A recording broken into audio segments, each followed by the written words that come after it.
going to give y'all some tips and some of the things I learned from my experience to kind of help y'all out. So,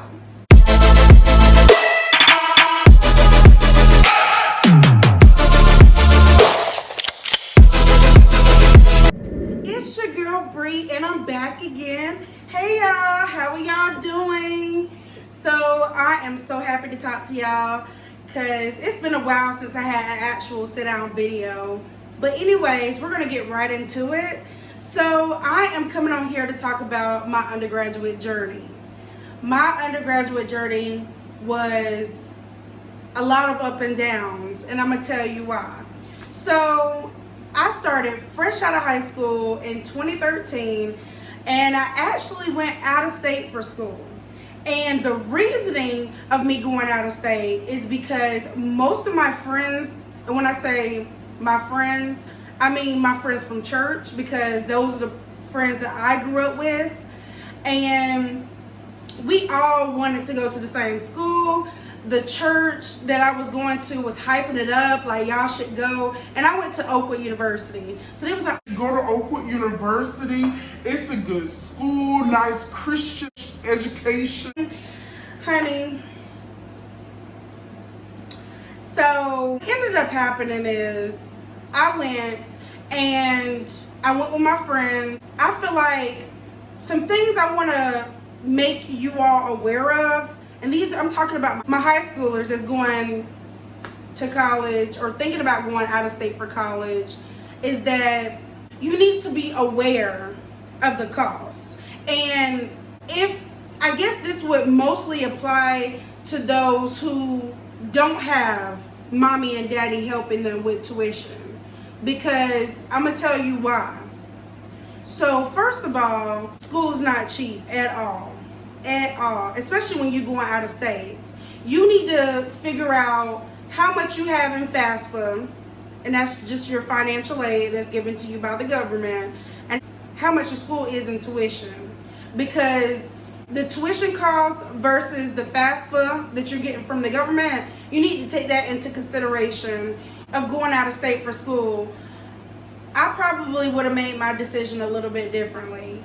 If I had to just stop thinking about how nice it's going to be to go with my friends, get out of state.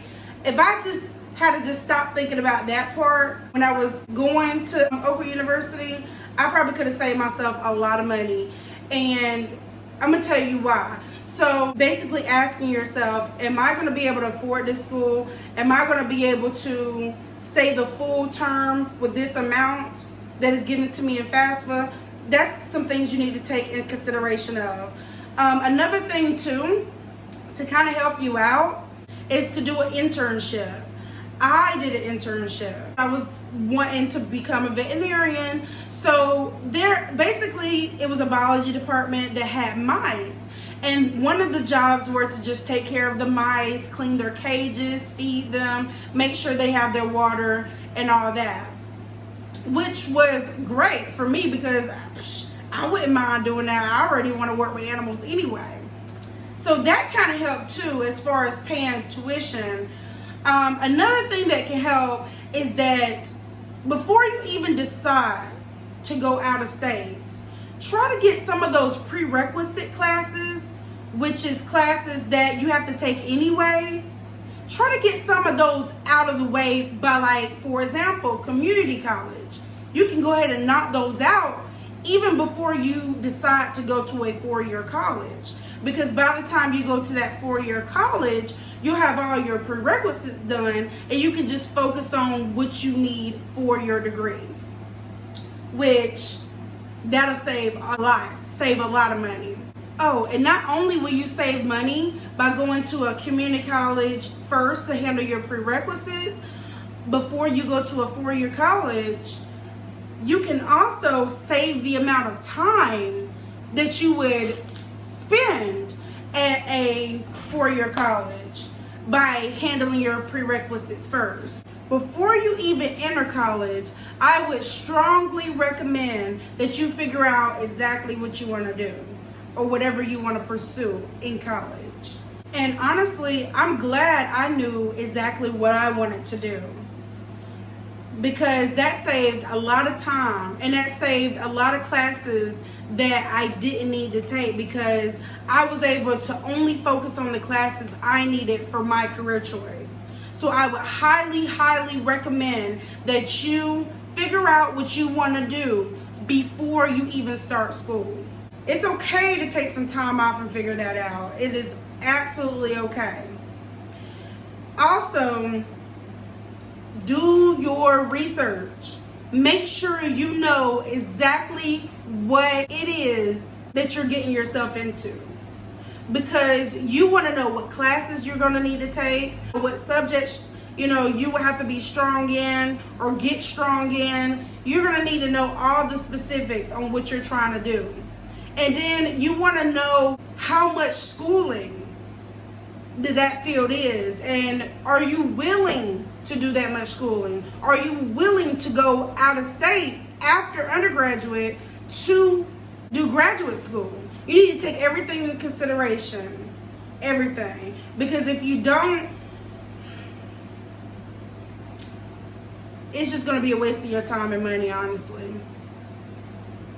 But now that I talked about the important things to consider when entering undergraduate school, I also want to talk about my experience with going out of state for school, because there were some good things about it. Of course, I was able to meet some awesome people that I wouldn't have probably met if I stayed in state. So, and I also went to a HBCU, and for those who don't know, it's an historically black college university, and I met some amazing people. I went to an amazing church that had a lot of people in my age group, a lot of youth, and it was awesome. It was all the things we can relate to. It was a young pastor most of the time, and yeah, to be able to get out of my mama's house, that in itself was amazing. I was able to have the freedom I wanted to have. I can do what I wanted to do when I wanted to do it, and nobody was telling me, oh, you need to go wash dishes, you need to do chores. None of that. None of that. I could do whatever I wanted to do when I wanted to do it, which I'm glad I was able to experience that. And I feel like everybody needs to experience at least that part. At least that part when considering going to an in-state school or even an out-of-state school. So yeah, I had a great time, and although I had a great time, the question I would ask myself now is, was it worth it? And honestly, no, it wasn't. It wasn't worth it. I could have saved a lot of money and time by going to an in-state school. And I ended up having to do that anyway, because I only was able to stay at Oakwood for 2 years, and I had to come right back home because I couldn't afford it. Yes, I had a good experience, but honestly, that experience that I had, I probably could have had, besides the people, I could have had, a good time here, in state. And I just came on here because I wanted y'all to know, my high schoolers that are thinking about going out of state or whatever the choice may be, is to really think about that. Really think about that, especially if, you don't have mommy and daddy helping you financially for school. Definitely think about that. Thank you for making it to the end of this video. If you like more content like this, please let me know in the comments below. Oh, and now that I'm talking about comments, please like, comment, and subscribe to my YouTube channel. I'm really trying to connect with y'all and interact with y'all. So comment down below. Let's talk. Let's have a conversation. But y'all have a great day. Bye.